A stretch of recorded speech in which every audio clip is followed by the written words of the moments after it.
2023년의 시작을 축하했던 게 엊그제 같은데 벌써 절반이 훌쩍 지나버렸습니다. 작년과 비교했을 때 여러분의 지난 6개월은 어떠셨나요? 저의 지난 6개월은 엄청난 행운이 찾아온 건 아니지만 작년에 힘들고 괴로웠던 일이 많았던 터라 올해는 소소한 일상 자체가 큰 행복으로 다가오네요. 앞으로 남은 날도 큰 행운보다는 일상의 작은 행복으로 잘 마무리되었으면 좋겠습니다. 한 해의 절반인 6월을 마무리하며 작년 6월의 사건이 생각나 사연을 보내게 되었어요. 글솜씨가 부족하고 재미없어도 끝까지 들어주셨으면 좋겠습니다. 본격적인 이야기를 하기 전에 제 소개를 해야겠네요. 저는 지방 소도시에서 나고 자라 결혼까지 했고 지금도 지방에 사는 30대 여성입니다. 아기는 없고 20대부터 인터넷 쇼핑몰을 운영했어요. 요새는 사람들이 인터넷 쇼핑몰을 많이 해서 매출이 떨어지긴 했지만 오래전부터 꾸준히 이 일을 해와서인지 여전히 먹고 사는 데 지장이 없을 정도로 넉넉한 매출이 나오고 있습니다. 제 부모님은 직접 농사지으며 백반집을 운영하고 있어요. 평생을 바쁘게만 살아오셨고 그 덕에 지금까지 노후까지 문제없을 만큼 돈을 모았답니다. 남편은 결혼 당시 중소기업에 다녔어요. 월급이 한 번도 밀린 적이 없지만 상여금이나 보너스는 전혀 없고 급여도 크지 않았습니다. 시댁은 시어머니만 계시는데 농사일하며 수확한 작물들을 팔아 생활비를 조금씩 벌고 있었어요. 이렇게 시댁 형편이 넉넉하지 않아서 신혼집을 친정에서 마련할 수밖에 없었습니다. 친구들은 결혼하며 시댁에서 집은 물론이거니와 비싼 예물을 받았다고도 하던데 저는 아무것도 받지 못했죠. 친구들이 부럽기도 했지만 시댁 형편상 어쩔 수 없다고 생각했습니다. 부모님 역시 신혼집은 형편이 되는 쪽이 마련하면 된다고 했고 돈이야 차근히 모으면 된다고 하셔서 우리의 결혼에 큰 불만은 없었어요. 무엇보다 딸인 제 선택을 적극적으로 지지했고요. 이렇게 우리는 큰 어려움 없이 결혼식을 올리고 신혼여행을 다녀와 시댁으로 향했습니다. 불편하고도 어색한 시댁에서 1박 2일을 마치고 신혼집을 가려는데 시어머니가 엉엉 울기 시작했어요. 아이고 우리 아들도 이렇게 떠나가네. 엄마, 내가 뭐 어디 멀리 가? 그냥 옆 동네로 가는 건데 왜 이렇게 자꾸 우셔? 여기랑 우리 신혼집 차 타면 30분이야. 엄마 무슨 일 있으면 바로 달려올 테니까 울지 마요. 엄마가 자꾸 우니까 마음이 너무 아프잖아. 바깥 양반 저 세상 가고 나서 너를 남편처럼 생각하고 살았는데 이렇게 가버리니까 속상해서 그러지. 이제 이 집에서 나 혼자 살 자신이 없다. 쓸쓸하고 외로워서 어떻게 살아? 너 신혼여행 가 있을 동안에도 내가 얼마나 무섭고 외로웠는지 아니? 그런데 내 속은 하나도 모르고 전화 한 통도 안 하고 엄마 서운해. 핸드폰 배터리가 다 돼서 연락 못했어요. 엄마 미안. 그래도 속으로는 매일 엄마 생각하고 있었어. 또 오느라 정신 팔린 건 아니고 아무리 신혼 재미가 좋아도 이 엄마한테 연락하는 거 잊지 마. 엄마가 널 아들 이상으로 생각하는 거 알지? 그럼 알죠. 걱정하지 마요. 결혼해도 지희랑 종종 놀러 올게. 당연히 그래야지. 이 시어미 혼자 시골에서 사는데 아들 며느리가 안으면 쓰나. 참, 지희야 이거 받아라. 시어머니는 제게 웬 박스를 건네셨습니다. 그 안에는 반찬통도 있었고 무언가가 가득 들어있는 검정 봉지도 여러 개 있었어요. 이게 다 뭐예요? 이 검정 봉지에는 누룽지가 들어있고 이거는 젓갈, 이거는 밑반찬들이다. 우리 민석이 아침에 회사 가기 전에는 누룽지에 젓갈 먹으니까 아침마다 이 누룽지 잘게 부셔서 물 넉넉히 넣고 푹 끓여서 먹여라. 이 멸치볶음이랑 진미채는 민석이가 가장 좋아하는 반찬이니까 내 식사 때마다 꺼내주렴. 다 먹으면 내가 또 해주면 되긴 하는데 매번 내가 할 순 없으니 다음에 혼자 한번 와서 반찬하는 법 좀 배워라. 넌 어차피 집에서만 일하잖니. 그니까 밖에서 일하는 우리 아들 먹는 거 좀 잘 챙겨줘. 알겠니? 박스 안에는 남편이 좋아하는 음식들로 가득했습니다. 시어머니는 이어서 아이스박스를 또 하나 건네주셨어요. 그 안에는 투명 비닐 안에 정체불명의 음식들이 있었습니다. 이거는 시래기국 냉동시킨 거다. 민석이가 제일 좋아하는 국이니까 입맛 없다고 하면 한 번씩 데워 먹이렴. 그리고 이건 방건조 생선인데 프라이팬에 기름 자작하게 둘러서 민석이 반찬으로 주면 아주 좋아할 거다. 생선이요? 한견매 때도 말씀드렸다시피 어릴 때 생선 가시가 목에 걸린 적이 있어서 그 뒤로 생선이라면 질색이에요. 그래서 한 번도 직접 생선 구운 적도 없는데. 뭐? 어떻게 그 나이 먹도록 생선 하나를 못 굽니? 그냥 기름 자작하게 둘러서 생선 넣고 구우면 돼. 어렵지 않으니까 한번 해봐. 해봐야 너도 살림이 늘 것 아니냐. 그리고 너가 생선 안 좋아한다고 해도 민석이는 생선 좋아하니까 자주 구워줘. 알겠지? 시어머니가 그저 어려운 세대이지만 이건 너무하다 싶었습니다. 아들에게 하나라도 제대로 먹이고 싶은 엄마 마음은 알겠으나 말이라도 너도 같이 먹으라는 식으로 하면 안 되는 건가요? 그리고 생선은 한 번도 구운 적이 없었을 뿐더러 어릴 때 큰 생선 가시가 목에 걸려 고생한 뒤로는 쳐다도 보지 않았습니다.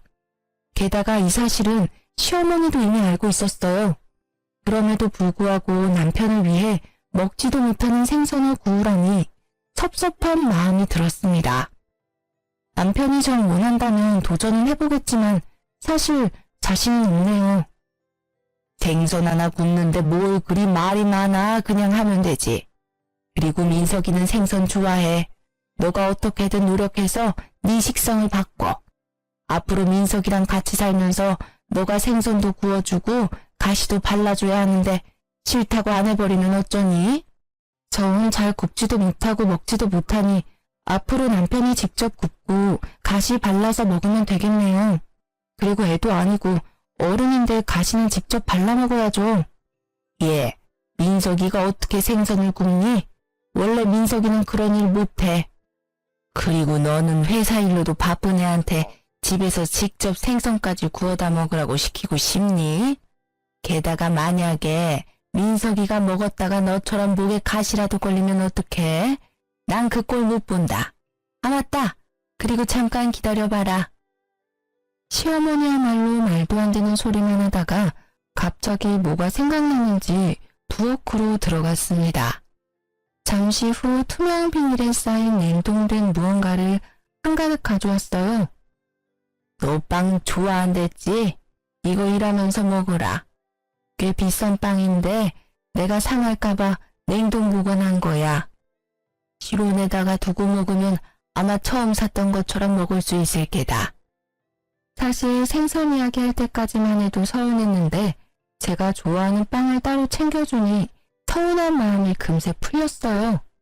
남편은 시어머니가 챙겨준 음식들을 보며 아주 행복한 표정을 지었습니다. 우와, 우리 엄마 손 큰 건 역시 알아줘야 한다니까. 이것만 있어도 한 달은 넉넉히 먹고 살겠다. 엄마 고마워요. 고맙긴. 신혼재미 좋다고 이 엄마 잊지 말고 자주 들러. 전화도 자주 하고. 알겠어? 우리는 시어머니가 챙겨준 음식들을 한가득 챙겨 신혼집으로 왔습니다. 집에 와서 음식들을 하나하나 풀어보니 남편이 좋아하는 밑반찬이나 젓갈은 신선했는데 빵은 유통기한도 지났고 색도 이상했어요. 심지어 어떤 빵 표면에는 군데군데 초록색 곰팡이까지 폈더라고요. 아무래도 못 먹을 것 같아 음식물 쓰레기통에 빵을 버리려고 했어요. 여보, 이거 빵들이 조금 오래된 것 같은데 아무래도 어머니가 깜빡하셨나 봐. 그냥 버려야겠다. 그치? 아깝게 그걸 왜 버려? 우리 엄마가 준 빵인데. 이 빵 다 비싼 제과점에서 산 빵이야. 그건 아는데 보니까 유통기한도 지난 것 같고 이거는 색도 이상하게 변질됐는데 이걸 어떻게 먹어? 왜 못 먹냐? 우리 엄마가 설마 너한테 상한 음식 줬겠어? 어떻게 엄마가 준 음식을 그렇게 막 버릴 생각을 해? 막 버리려는 게 아니라 딱 봐도 지금 색깔이 이상하잖아. 유통기한도 이미 지났고 여기엔 곰팡이도 피었다고. 그럼 엄마가 준 음식들은 못 먹을 음식이라는 거야? 와, 너 진짜 너무한다. 우리 엄마는 너 생각해서 따로 빵이랑 챙겨줬는데 어떻게 그런 말을 해? 나는 너가 왜 이렇게 발끈하면서 화를 내는지 모르겠다. 그럼 이렇게 곰팡이 피고 색까지 변한 이 빵들을 내가 다 먹어야 해? 엄마가 준 음식인데 못 먹을 이유는 뭐야? 그럼 내가 먹을게. 결국 남편은 색도 변질되고 냄새도 이상한 빵을 직접 해동시켜서 먹기 시작했습니다. 아무래도 상한 것 같으니 먹지 말라고 했지만 엄마가 준 음식이라 못 버린다며 끝까지 다 먹더라고요. 맛만 있는데 뭘 이상하다고. 아무리 며느리들이 시어머니 싫다고 하지만 우리 엄마는 안 그래. 괜히 이상한 드라마 보면서 우리 엄마 오해하지 말고 엄마 성의를 진심으로 받아들이라고. 알겠어? 사실 남편 말에 기분이 좋지 않았지만 신혼여행 다녀와 집도 엉망이고 집안일이며 쇼핑몰 일까지 할 일이 태산이라 그냥 넘어갔습니다. 사실 남편 말에 기분이 좋지 않았지만 신혼여행 다녀와 집도 엉망이고 집안일이며 쇼핑몰 일까지 할 일이 태산이라 그냥 넘어갔습니다. 다음날 남편이 출근하자마자 시어머니한테 전화가 왔어요. 민석이 출근은 잘했니? 아침에 누룽지는 끓여줬고 오늘 남편이 늦게 일어나서 못 먹고 갔어요. 그럼 아침에 아무것도 먹지 않고 빈속으로 회사에 갔단 말이야? 생각이 있는 거니 없는 거니? 너는 집에서 편하게 아무 눈치 보지 않고 일하겠지만 민석이는 밖에서 상사 눈치 보면서 일하는 애야.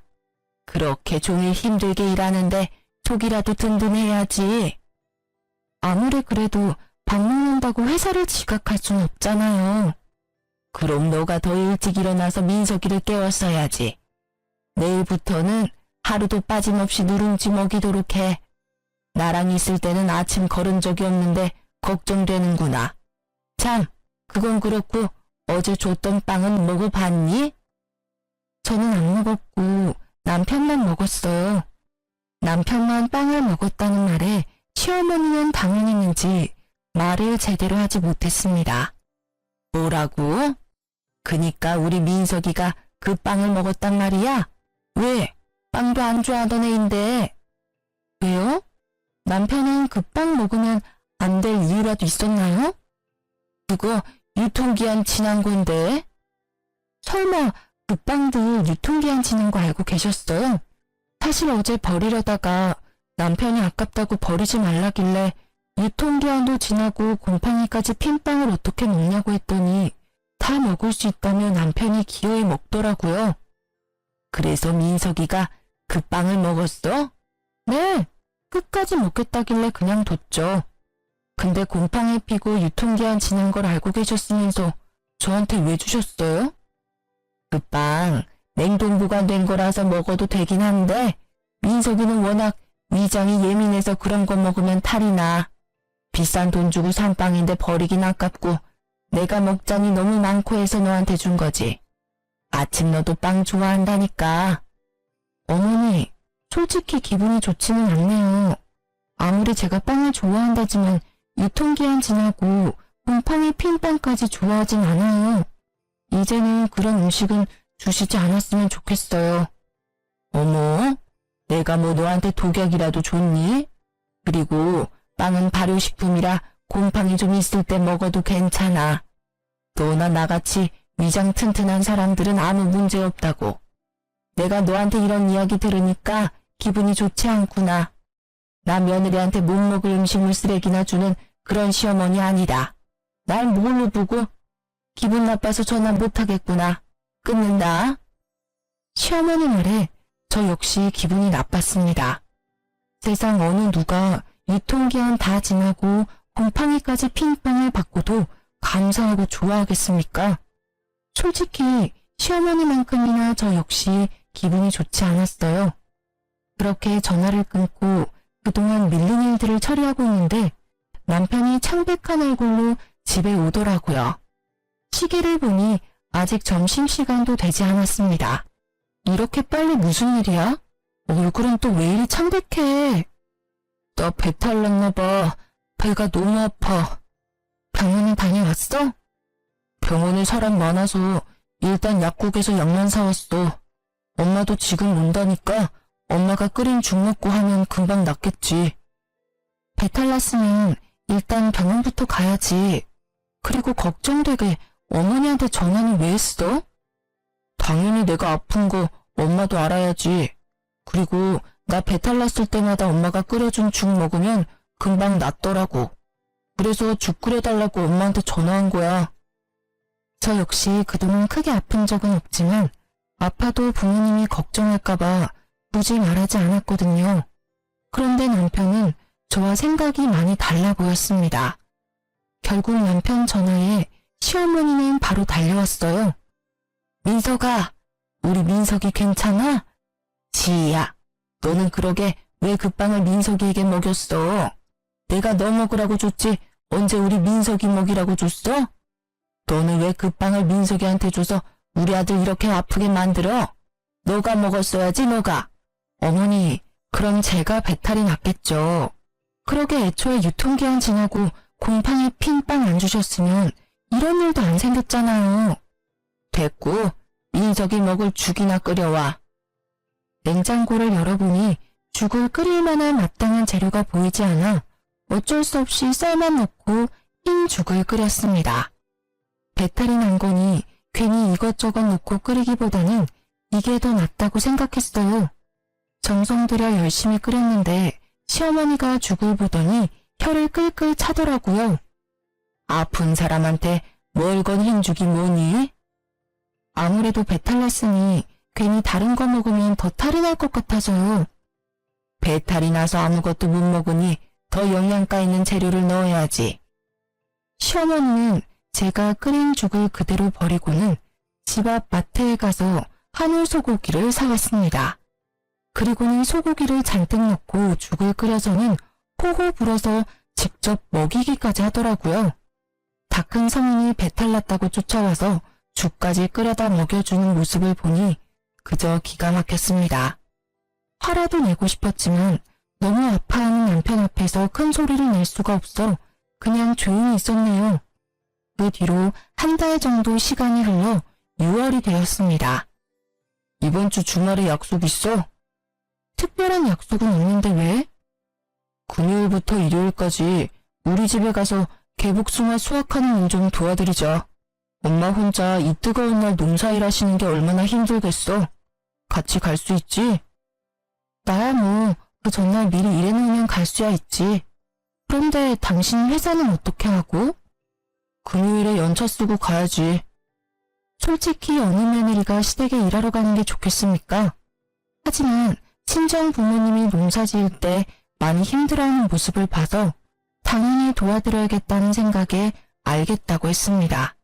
대신 금요일에 가려면 그 전날 어느 정도 일을 많이 해야 했어요. 그래서 목요일에 밥 먹는 시간과 잠을 줄여가며 주말까지 해야 할 일을 마무리 지었습니다.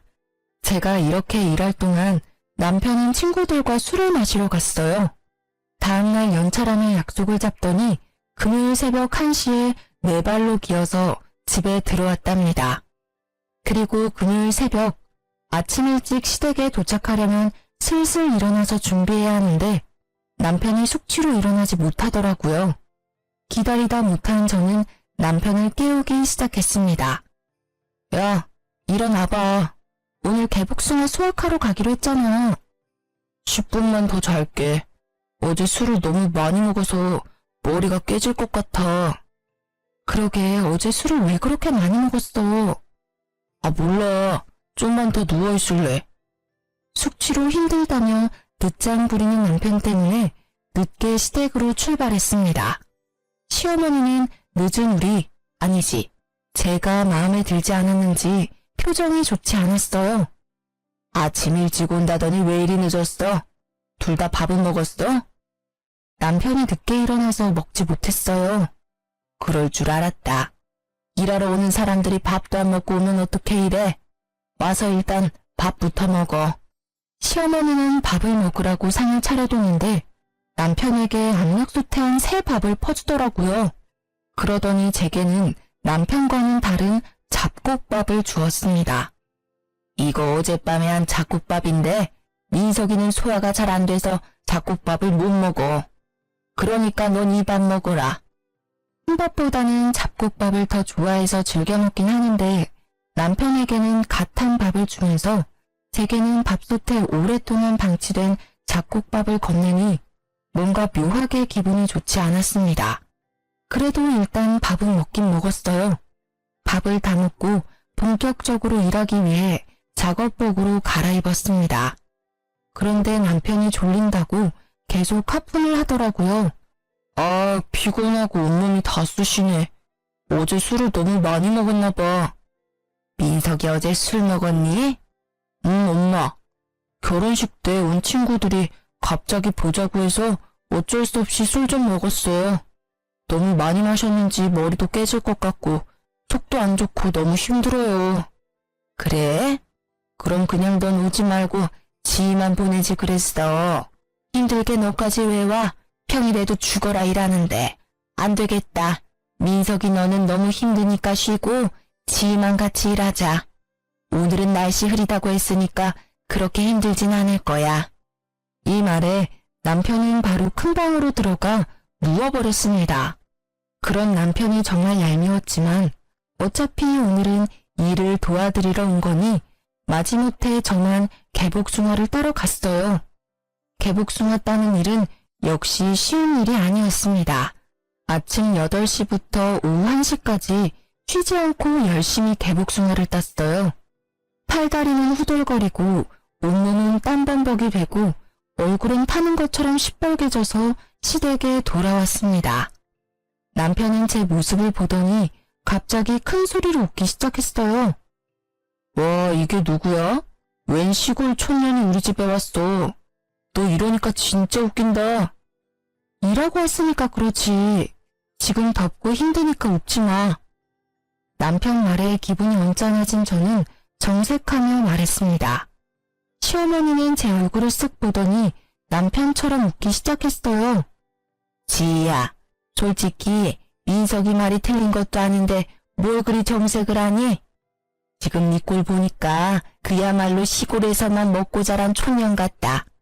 열심히 일하고 온 사람에게 수고했다는 말은 못할 망정 얼굴 빨개졌다고 놀려대는데 이 사람들이 지금 제정신인가 하는 생각이 들었습니다.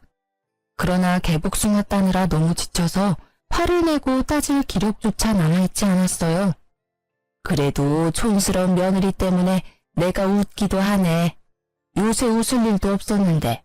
아유, 날씨가 덥긴 하다.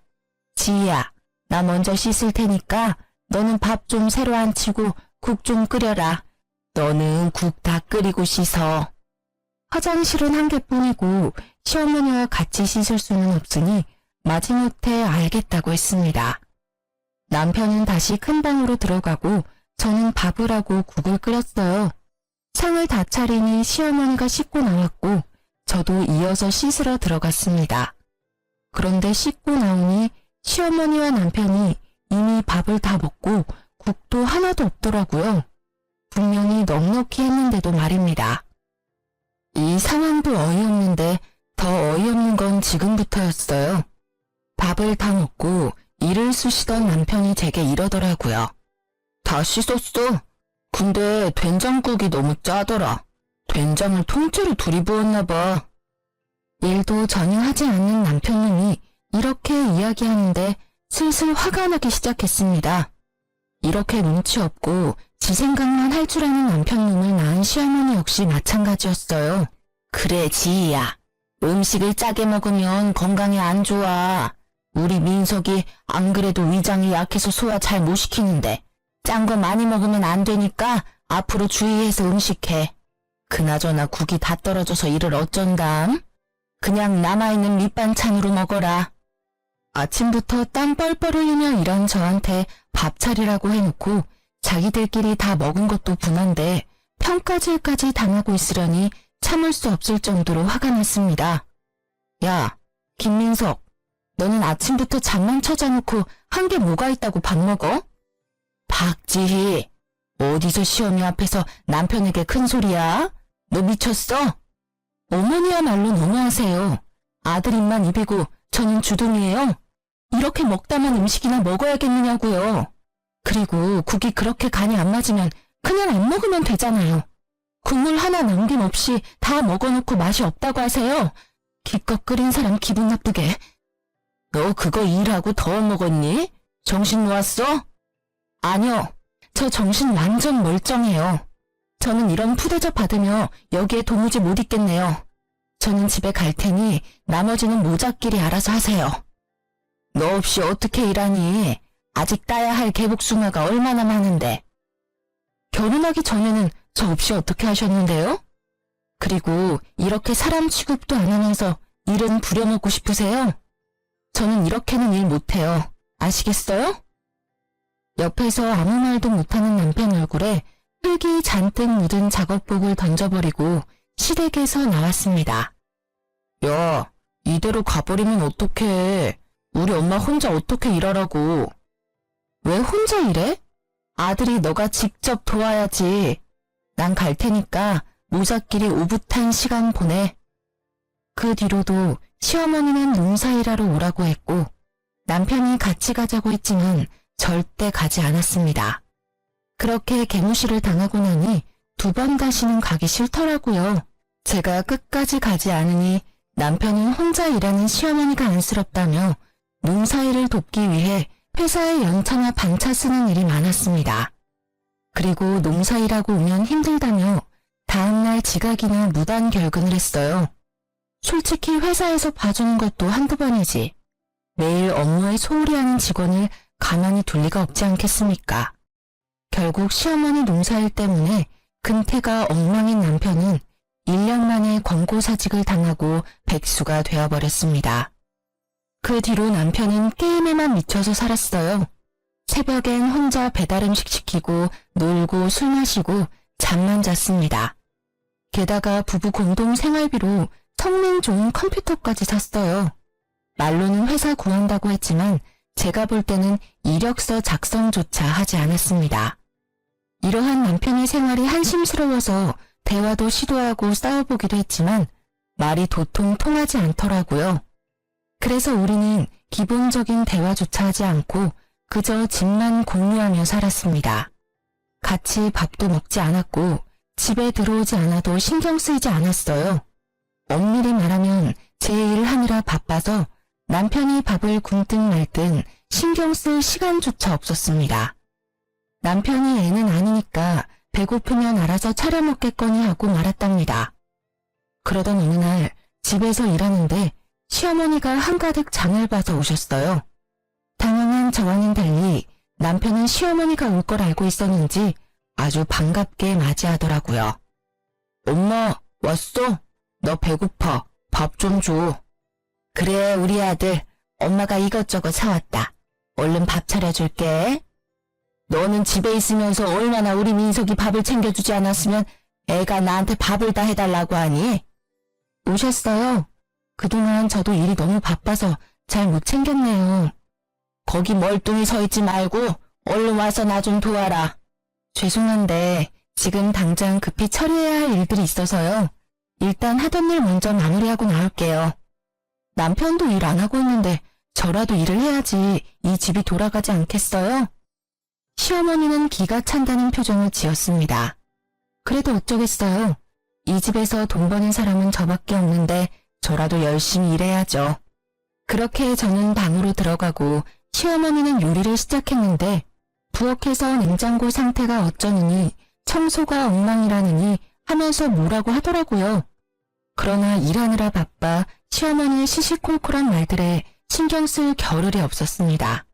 잠시 후 시어머니가 나가서 불러보니 임금님 수라상 같은 밥상이 차려져 있었어요.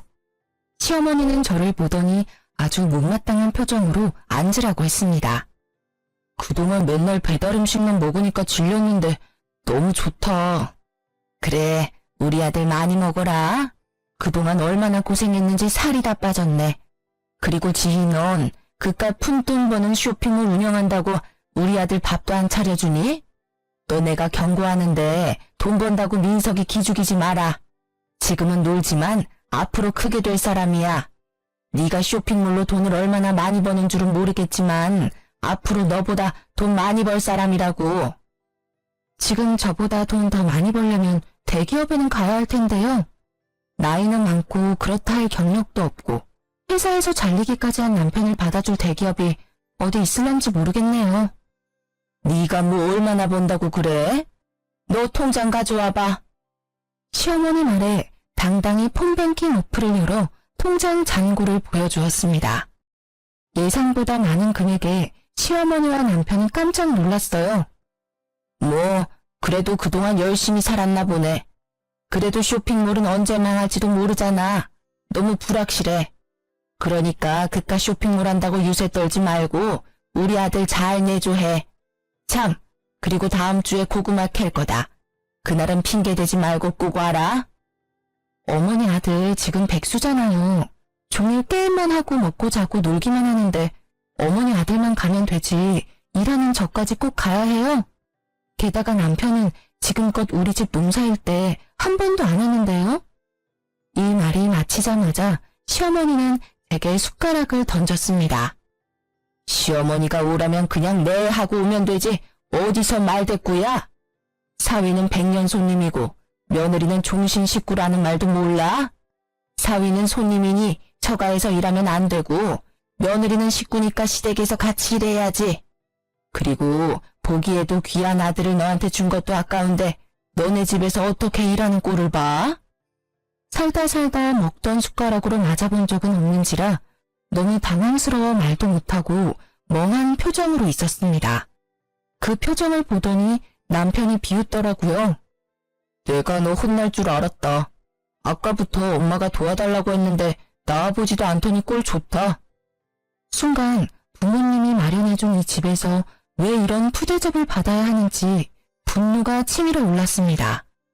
도무지 참을 수가 없던 저는 자리에서 일어나 밥상에 있던 음식들을 다 음식물 쓰레기통에 넣어버렸어요. 남편은 놀라서 아무 말도 못하고 시어머니는 제게 소리를 지르기 시작했습니다. 야, 너 미쳤어? 왜 아까운 음식들을 다 버리고 난리야? 네, 저 미쳤어요.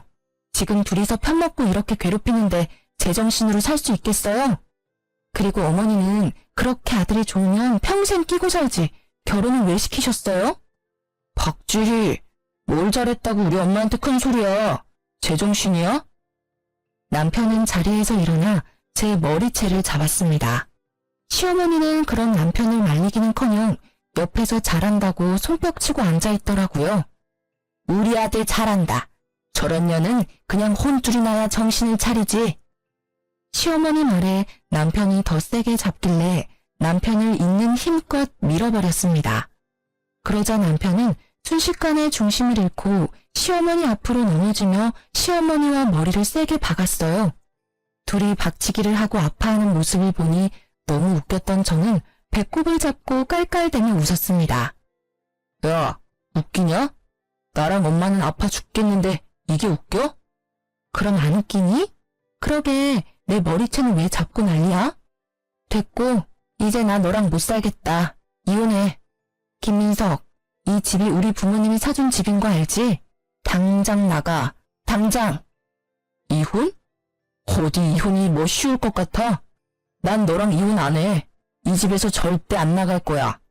그래, 우리 아들 호적 더러워지게 이혼은 무슨 이혼이니?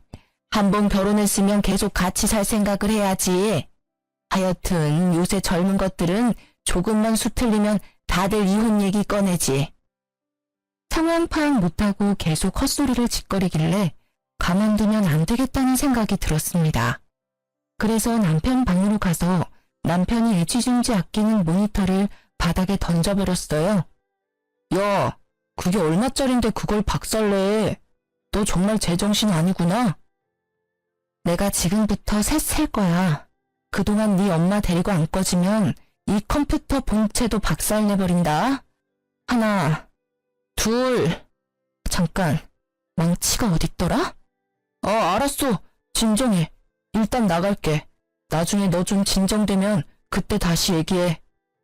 남편은 시어머니를 데리고 나갔고 저는 바로 이혼 서류를 작성해서 남편 짐과 함께 시댁으로 보냈습니다.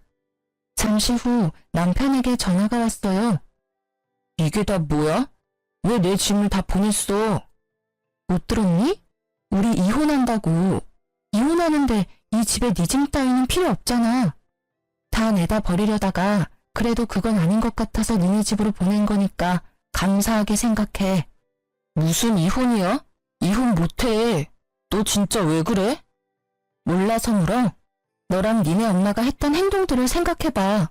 내가 이혼 안 하게 생겼나? 아무튼 이혼 안 해주면 난 소송할 테니까 그런 줄 알아. 내가 뭐 불륜을 저지른 것도 아닌데 어떻게 소송을 해? 이혼 소송하는데 돈이랑 시간이 얼마나 많이 드는데.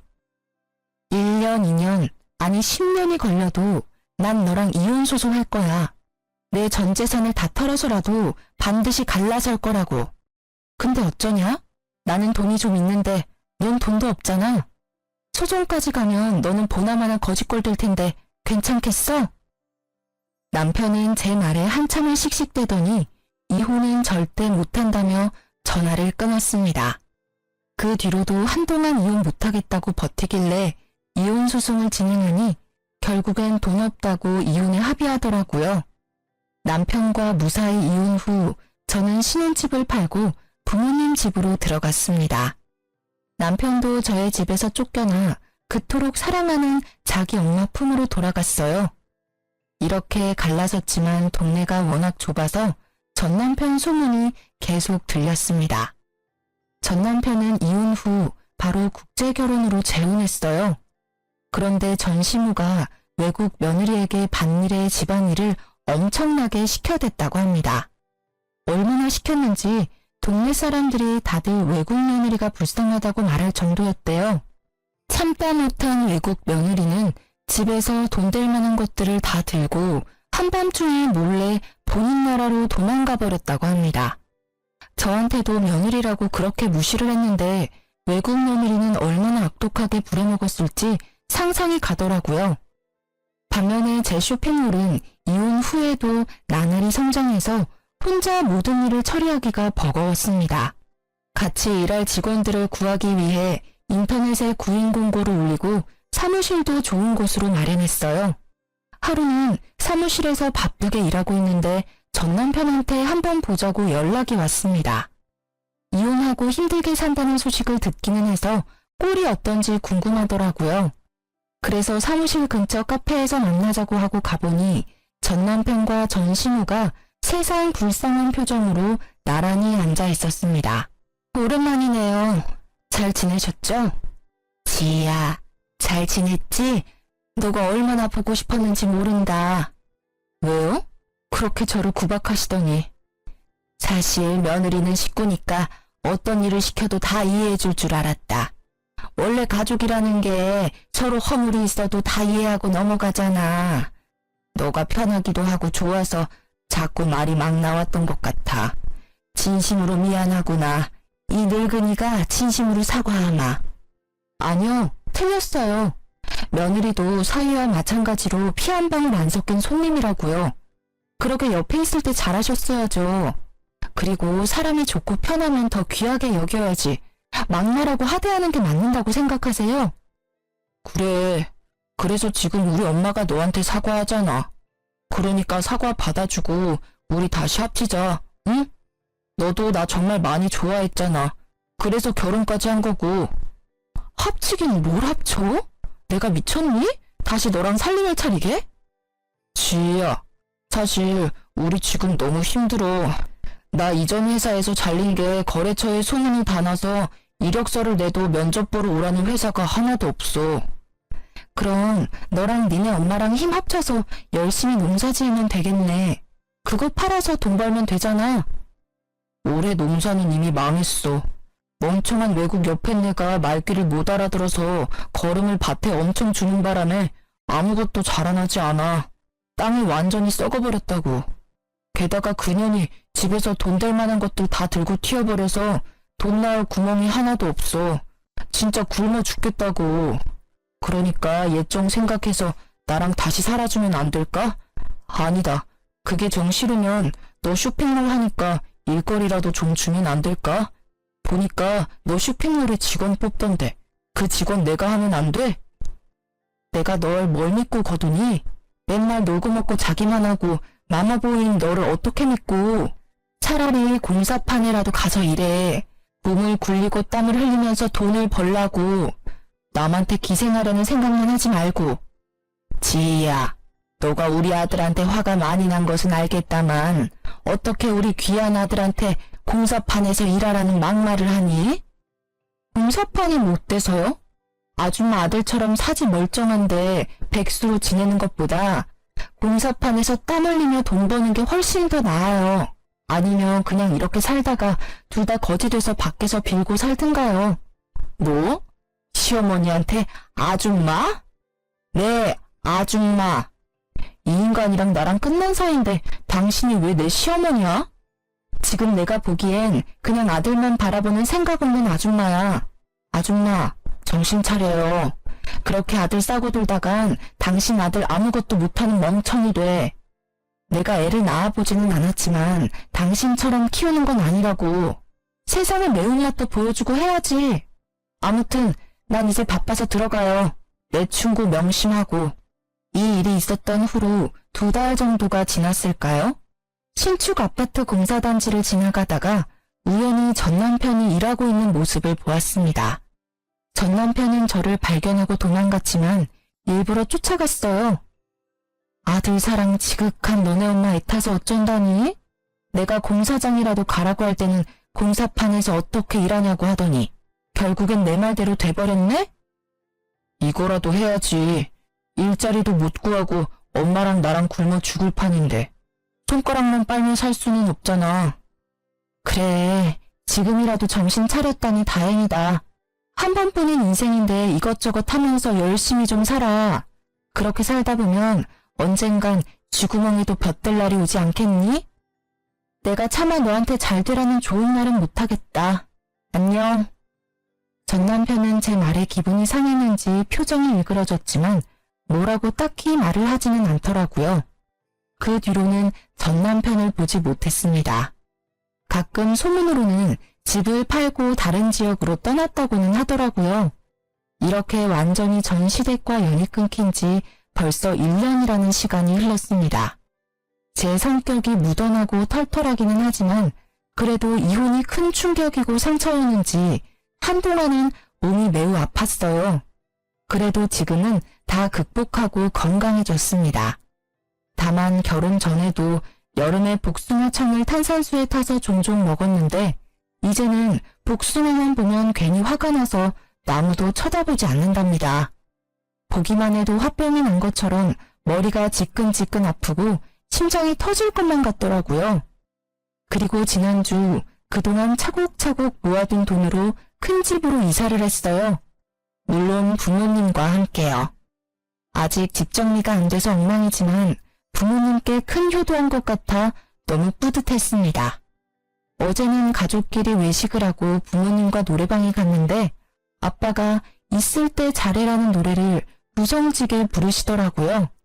그 노래를 듣고 있자니 전 신화 전 남편 놈이 생각이 났습니다.